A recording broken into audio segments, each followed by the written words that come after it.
Welcome back to the weekly news roundup. These are recorded live Fridays, 8 p.m. Eastern Standard Time. If you want to catch the show live, see what's going on, interact with the comment sections on the various streaming platforms that we have. And I was just discussing the possibility one of them may go away. I don't know yet.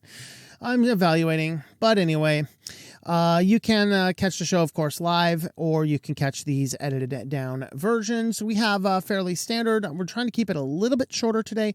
We have privacy, security, AI, business, and a couple of SillyVille articles that have come out of the woodwork. Of course, everyone's wondering, how is the apps betraying my wallet? I don't use any of those wallet apps. No, that's not what we're talking about, but let's go ahead and get on into the news. The first up is from TechCrunch here, Kyle Wiggers, and OpenAI says it may store deleted operator data for up to 90 days. So if you remember, operator is the new feature that ChatGPT put in that allows it to set up some functions on websites. So you can be like, hey, AI, order me toothpaste. And it's going to just scour the internet and look for what it figures is the best toothpaste at the best deal. It's going to automate the whole process of buying it. And the people that were testing it said after like 5 hours, it tried to order a toothpaste that it found was out of stock. It makes a whole lot more sense to like walk into the store or, on Amazon, like set up those like recurring purchases for toothpaste, which you can do, which kind of crazy to me, but hey, you know what? Whatever it is. Basically, the operator tool was just an automated shopping type system, which may or may not have actually been useful. Who really knows, if in all honesty. But now what they're saying is if you're like, okay, tried that was stupid, and you say, delete all my data, they're just not going to delete it for 90 days. They want that precious data to do all forms of interesting stuff that they like doing with data. Of course, they said in their message on here, we want to make sure that our teams have the time to better understand and review potential abuse vectors. Our attention period allows us to enhance fraud monitoring and ensure a product remains safe from misuse while still giving users control over their data. Now, if I say delete and the data doesn't delete for 90 days, that's not under my control. OpenAI. This is insane. So if you are thinking about using Operator as part of your ChatGPT, you might think again because you will lose all capabilities of managing all of that data.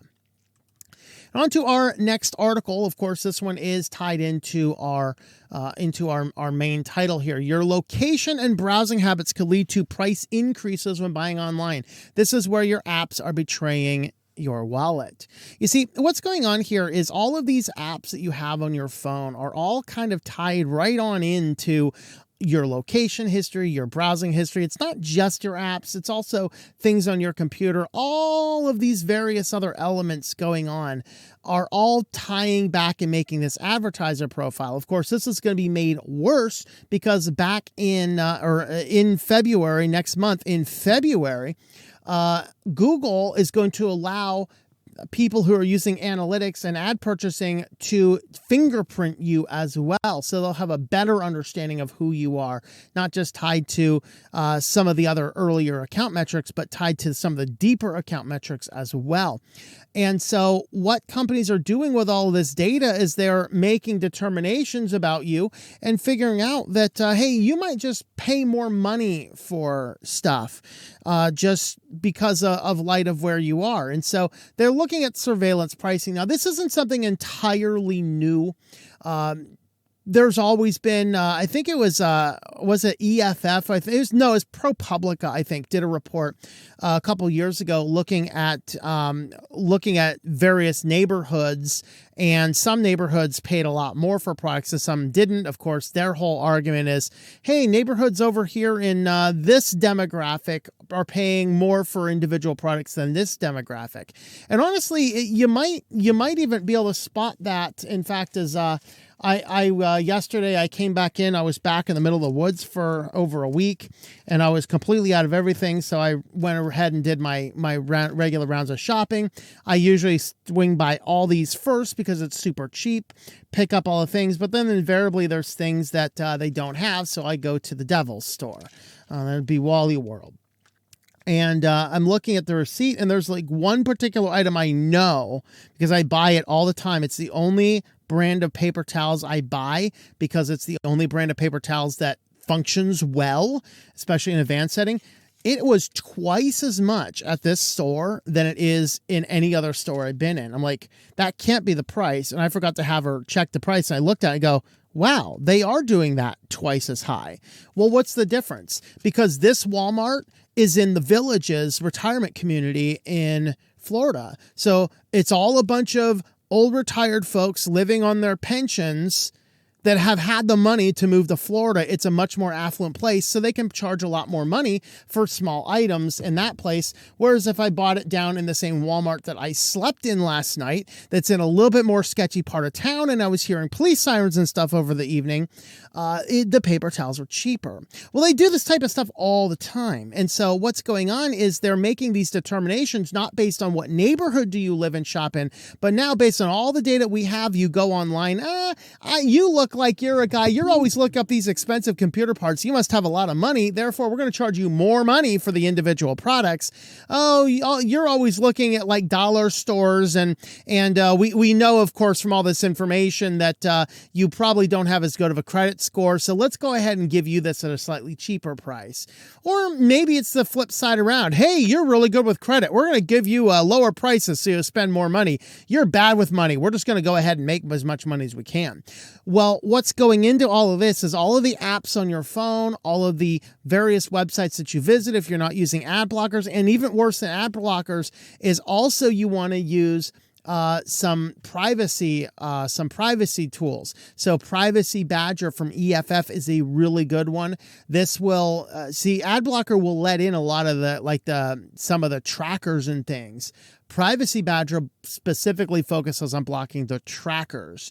So you want to turn off ads and trackers to prevent this. Of course, if they don't have any data at all, like I don't know who this guy is, just charge them the most, kind of like if you have no credit score and you go in to buy a car. So there is what's going on with that. Let me know your thoughts about those as we move on into our security news next. And first up, we have a devious phishing website repurposing legitimate-looking web elements like CAPTCHAs for malware distribution. So, of course, every site in the world right now wants to go over to a CAPTCHA, and to get around all of this AI bots, people are coming up with very creative CAPTCHAs. Like a couple weeks ago, we actually showed you the Doom CAPTCHA. You got to get in there and kill three dudes to get past the website. And I got to say, until the guys on the call showed me how to beat that level, I couldn't beat the level. Okay. I wouldn't get onto that website. I'm like, let's charge in. And they picked, of course, the hardest level. You charge in, you just die. So you got to sit back, fire your gun in one spot, wait for the guys to come up in front of you so you don't get hit by them first.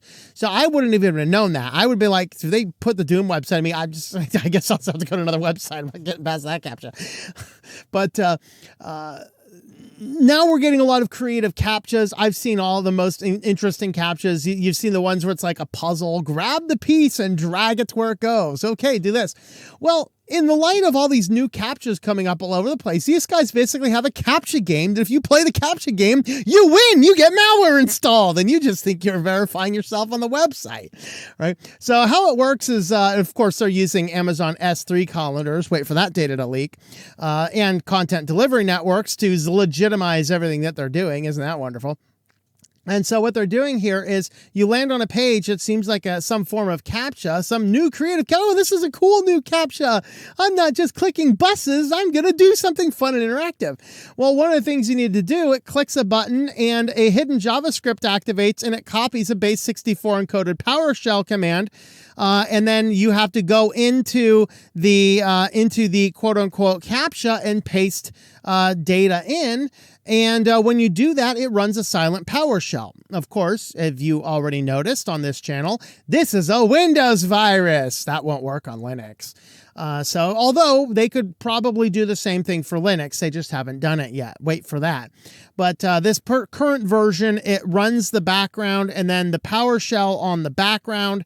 What this does is it executes, or it downloads a series of different components as text files, recompiles them in the background again, and installs the Luma Stealer malware. And then this enables connections with attacker control domains, allowing them to compromise the system, steal sensitive data, and potentially launch malicious attacks.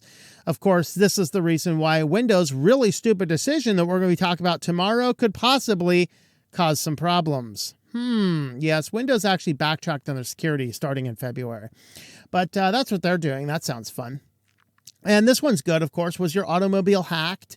There was a Pwned You Automotive 2025 Day 1. Organizers awarded $382,000 for 16 different 0 days. Most of these 0 days were found in charging ports of electric cars. Think about that when they force you to give up your gas guzzler for some, for some coal-powered car in the background. No, these are not really good, of course, as we were talking about. And no, in New Jersey, I couldn't find the article, but also up in Portland, your cars will actually run on dead aborted baby fetuses. I mean, come on, guys. They're using that stuff to power the electrical grid. I mean, think about that. That's horrible.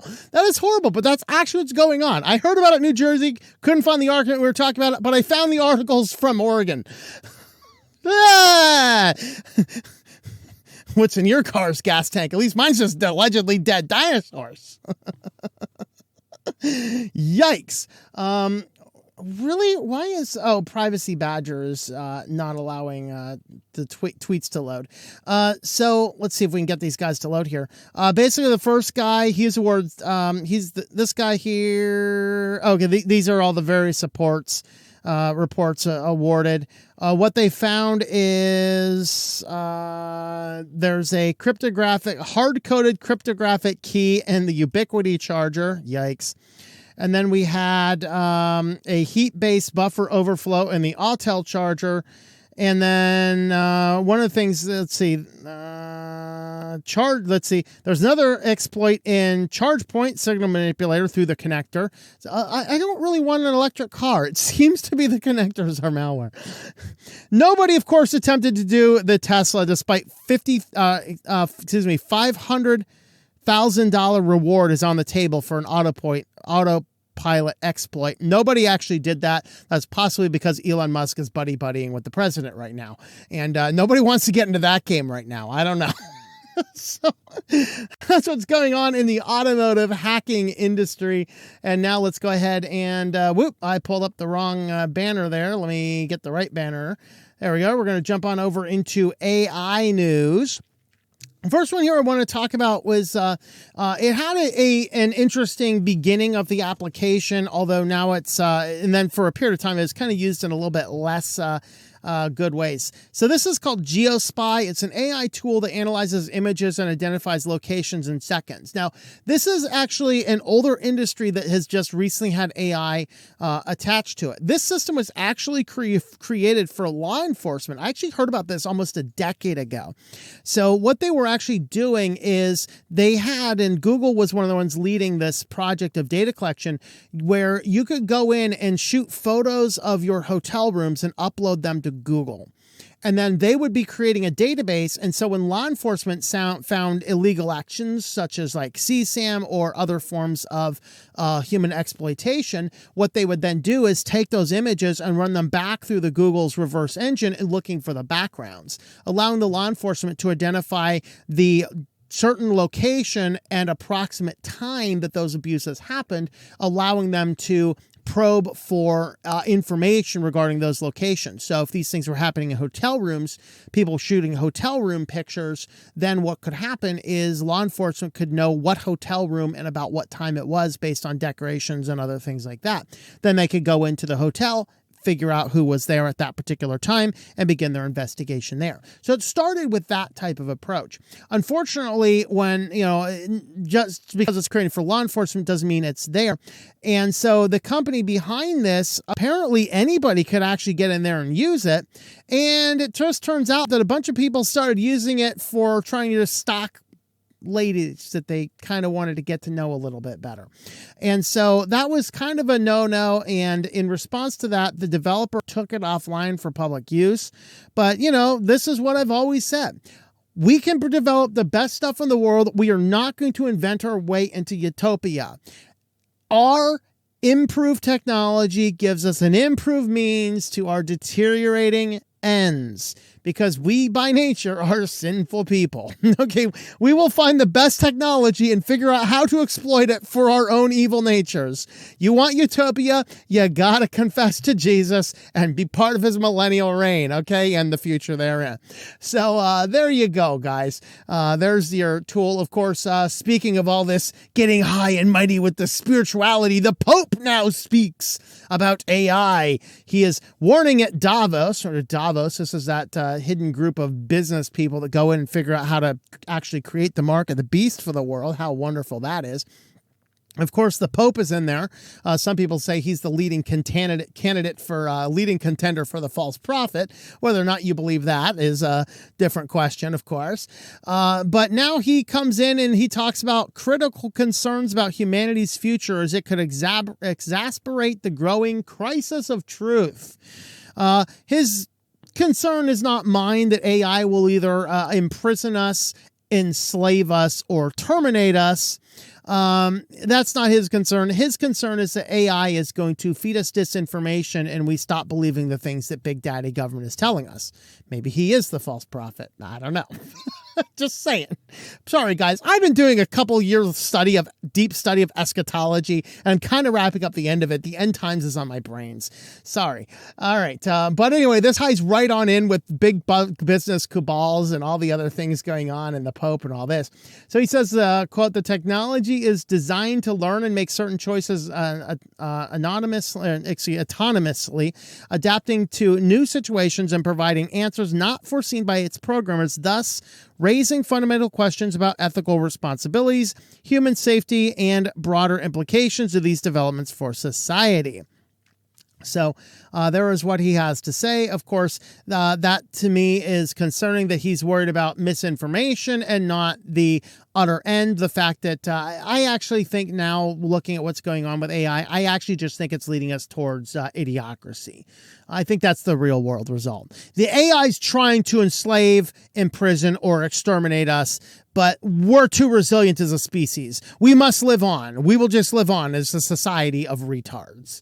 So I think it's idiocracy is the reality of where it's going. But anyway, so there is what the Pope is warning. It has nothing to do with all of the other things. It has to do with disinformation. You might not believe what the government says.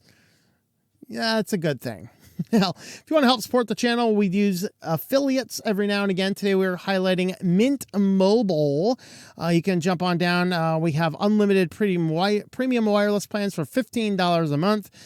We do have, now they're actually doing the sale. After the sale period is over, what I do is the 5 gigabyte plan because I don't use a lot of mobile data. I end up paying 12 months in advance. I pay $180 for the entire year. And as a van dweller, as I travel around, I find that it works most places. Right now, I'm so far in the woods, I don't have as good of a signal on T-Mobile. That's actually just because I'm inside of my Faraday cage. That would be my van, where I have the whole wrapper inside of here is like aluminum, and I actually have stuff on the front and on the back. Blocks out most cell signals. Even in good cities, when everything's closed up like it is, I don't get really good signal, but I actually do get good signal if I step right outside, even here in the middle of the woods. So it does work really well. They use T-Mobile towers, and you have 5, 15, 20, or the unlimited plans. They are running the, you can do 12 months of any of those plans now for $15 a month. Those will eventually go back up in price a little bit. But have a look over there. Use my link, tlm.li/mm, and that will get you Mint Mobile and help support the channel. With that, let's move on over to business news next. First up in business news, you've probably seen this one, especially if you follow Louis Rossmann, but I did want to bring it up just to bring up a couple of points about it. This is Bambu Labs is a 3D printer system, and they released an update which was allegedly for better authorized access. Now, the challenge with this is, okay, first, the reason they did this is that, yes, some of these printers that were on the open internet were getting hacked and unauthorized jobs were being printed to the device. The problem is that the update bricked third-party tools and did not turn off the authentication requirement for local and LAN printing. So you can print with these over the internet. You can print with these on a LAN mode only, no connection to the internet, but you can do it on a LAN, or you can do it locally by plugging in an SD card. The new firmware required a certain authentication on the printer, which forces the printer to ping online to verify that the job can go through. Now, a lot of the discussion was they did this, it did end up breaking some of the third-party tools, and then they lied about the effects, and Louis Rossmann did a wonderful series of videos on this scummy company showing how they lied because the Internet Archive is a thing. Okay. And so that is certainly an issue, something to keep in mind. And I wanted to bring up a slightly different thing that he did not mention that I had talked about a number of months ago. There was some discussion by some government employees about, oh no, you can use these evil 3D printers for printing evil ghosty bangies. And, of course, we can't do that. There was some I heard it recently. I'm not sure if it was actual legislation or somebody thinking about floating legislation to require a background check to even buy a 3D printer. I'm not sure if that was true or not, but certainly an interesting point. But what I did want to mention is a few months back, an official government source, we covered it in the news. They were talking about a system where the 3D printers would have to verify that certain things were not being printed. I'm wondering if that's what this is. It's not, we need to authenticate that this job came from a legitimate source. It's this job information has to go up to the company and the company can okay the job for printing. That's what I'm wondering if this is more about. I don't know, but putting these pieces together, we talked about that in the past. I definitely saw that article, that discussion, and I'm wondering if this isn't just this printer company has figured this out and they're hiding that check on what you're doing inside of a fake call for an authentication.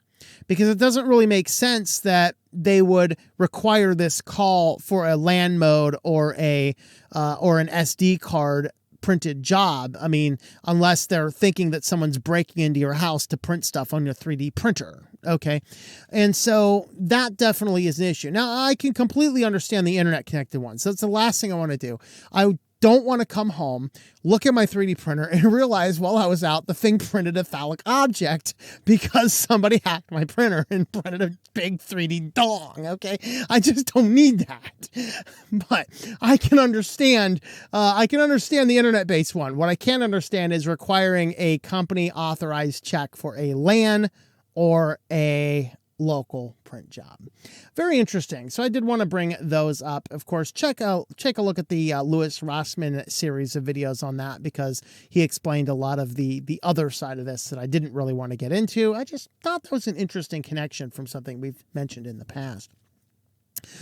This is a neat one here. AT&T kills internet service in New York over a law requiring $15 or $20 plans. So this goes back to New York's insane policies of really, I mean, it's not totally insane on the surface. Here's where it's good is that you have a lot of people in New York City because they're trying to make their way in life, but New York City is prohibitively expensive to live in. And so people need internet, and it doesn't make sense that AT&T would have, hundreds of dollars for plans for people who are otherwise on government assistance. So a law was passed in to say, hey, for people on government assistance, you have to have a plan that's $15 or $20 depending on your speed. And it was like 20 and 200 Mbps plans. And so AT&T basically said it's not worth it for us to do this, and so they pulled their 5G home internet. Now, this isn't cable-based stuff, although I'm not sure they have cable-based stuff there. This is those 5G home internets, like you might see the T-Mobile 5G home internet ones laying around. You know, this is that service, but New York's kind of saying, hey, you have to have $15 or $20 plans. They're like, sorry, we can't do it for that. So they're just pulling the whole thing out. They've just determined that they're going to lose too much money if they're doing that because New York City puts everybody on government assistance. So they can't come in and say, yeah, everybody's got to pay $20 for a service that might cost them $50 to run. Now, on the other side, this is the problem with the cities that want to meddle with business and tell a business what they have to do. And so it's okay if 5% of the city was on government assistance, and okay, 5% of the people will lose a little bit of money on those. We'll keep the law happy, and people who legitimately need some government help, okay, they have a cheaper plan. We're okay with that. But when you get into the place where New York City, you get in there and everybody's on government assistance because the whole city's completely out of control and crazy and overly expensive. Now everybody's on this assistance, so everybody qualifies. They're like, peace out. We can't do this. And so very interesting indeed. And now for anybody on my channel who's still using Google, first I must rebuke you. Stop.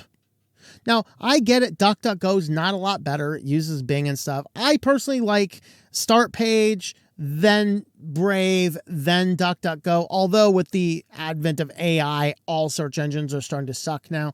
But if you are still using Google, if you are, they are now going to require JavaScript for doing simple Google search. Like, I'm not sure which company is looking for more malware right now. Is it Microsoft forcing you to stay logged in? See tomorrow's video for that one. Or is it Google? They're like, you must disable your ad block and turn on JavaScript. Are you trying to infect the whole world with the viruses? I mean, so what they're saying down here is in order to better the product and prevent malicious activity from getting into your search results, we're going to require JavaScript. Now, they did actually say down here that fewer than 0.1% of searches on Google are done by people who disable JavaScript, but they are saying that, yeah, going forward, like they've been doing the slow test of it, and now going forward, they're going to require it. So if you're still using Google search, be prepared to be forced to turn on JavaScript or just switch like Start Page or Brave or something else.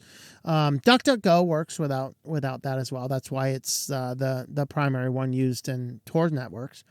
But there you have it, guys. If you are using Google, you are going to require JavaScript so they can better protect you from your own search results. Of course, this is the same company. Once again, they want you to use JavaScript, known for injecting malware, and to disable ad blockers, known first for stealing all of your data and making things far more expensive for you, and second, for advertising to you malware. So, when Google solves its malware and virus problems, maybe we'll think about this being a good thing. But until then, no thank you. Now let's have a look over at your favorite place and mine. Let's go to SillyVille. Now, I did have enough articles to not have a non-tech related one, but in honor of the freezing cold temperatures, like Florida got record snow, New Orleans got buried in snow, Texas is like, it looks like hell froze over. I mean, there's snow like everywhere. It's like negative temperatures all around the country. So I decided to include this non-tech SillyVille article. An ice marathon runner dons a polar bear suit and breaks the world record for a marathon. Gotcha. So a polar bear just raced across the marathon and won. Of course, this was over in Norway. So kudos to those. World record of 4 hours and 58 minutes and 29 seconds. This is a British woman. So there you go. A British woman in a polar bear suit won the world record on a polar night marathon in Norway. There you go, folks. There you go. Polar bears are still winning the awards. And now let's move on over into tech news. And so the first bit of tech news is, of course, from CNN here. Netflix, after having their biggest ever subscriber jump, now they're just raising prices on everybody. We got you all in. Pay more. Of course, they talked about here having the Tyson Paul fight. And they talked about, 2 Christmas Day NFL games. They average about 30 million viewers globally. They also, I guess, had success with Squid Games. And then, just a bunch of other things. And then, of course, now they're adding WWE Raw. So everyone's like, oh, Netflix. And so now they are just raising the prices. Now we got all these sweet new subscribers on here. Now let's milk them for all they can. So we're going to see the standard monthly without advertisements goes from $15.49 to $17.99. Standard account will raise from $6.99 to $7.99, and the highest tiered, which allows 4K video if you have the certain equipment you required, goes from $22.99 to $24.99. So there you have it, guys. Netflix is out there. They just got all these new subscribers. Now they're milking them for all they can. So, hey, if you don't agree to that, make sure you cancel those Netflix subscriptions, which I'd encourage you to do anyway, because these are the same nasty people who brought you wonderful things like Cuties and that cartoon where it had children engaging in things in their pants. Netflix is a horrible company. I'm just not really interested in supporting them. But moving on, we are going to end with a couple of TikTok articles. And I'm not sure which one of these is more absurd, so we're just going to go with it. Speaking of cuties and inappropriate cartoons, there's now a cucumber shortage in Iceland because of a TikTok craze. Who would have thunk it? No, they're not doing that with the cucumbers. Apparently, there's been some viral recipes involving cucumber salads on TikTok. And because of this, everybody in Iceland is rushing out and buying cucumbers, and the whole country has run out of cucumbers. So there you have it, guys. This is why we need TikTok banned. TikTok has the power to have a shortage of cucumbers, folks. This is insanity.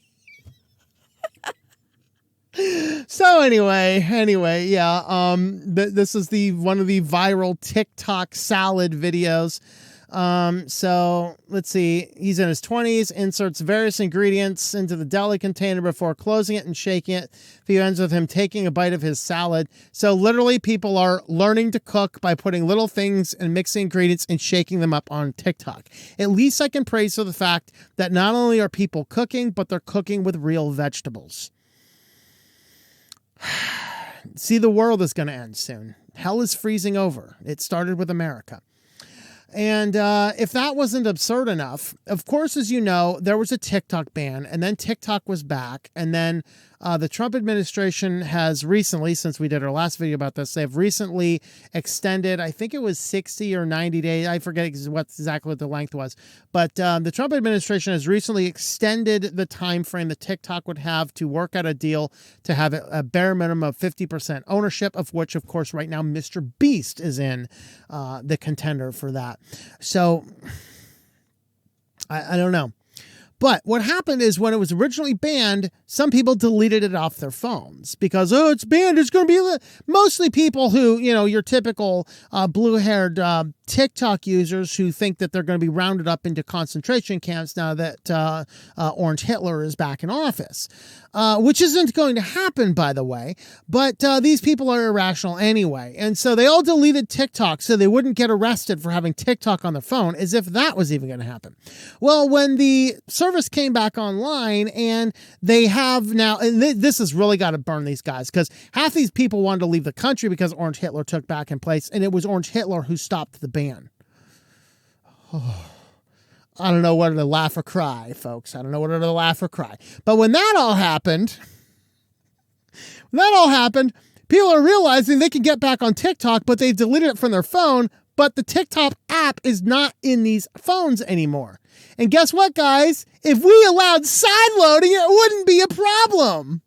Here's a little tip. If you are like going through withdrawal symptoms and you're on an Android platform, you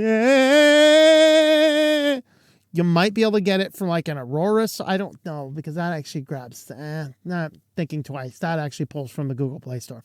Anyway, Of course, if you download TikTok from some unofficial source, you're going to probably install malware, wait for that one to come down the pipeline, probably next week in security. But we are seeing people now want to get back on the app.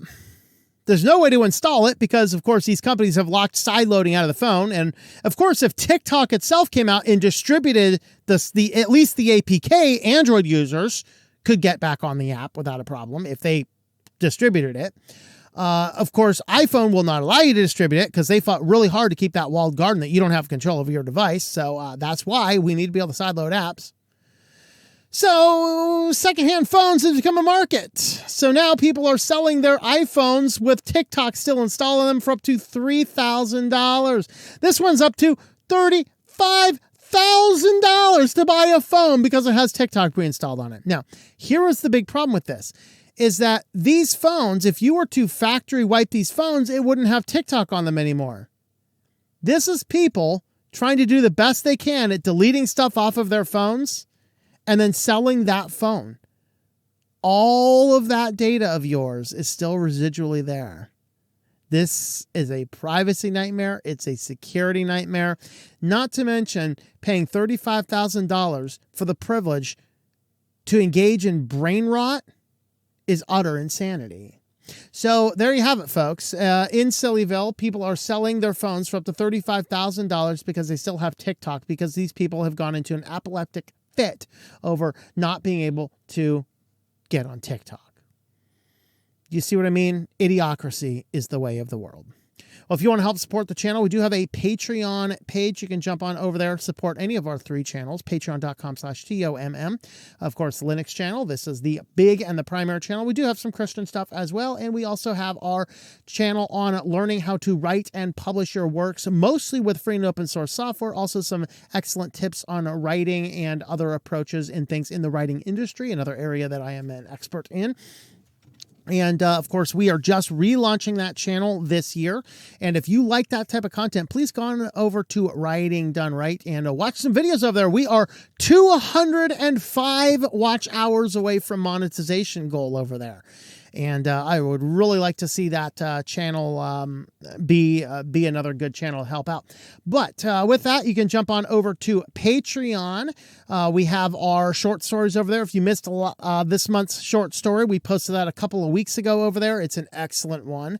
AI chatbots. Of course, you can read that story, and I believe the download of that is valid until February 15th. So you can get that's the download of the audiobook. You can read all of the past stories. You just can't download the audiobooks after the expiration date.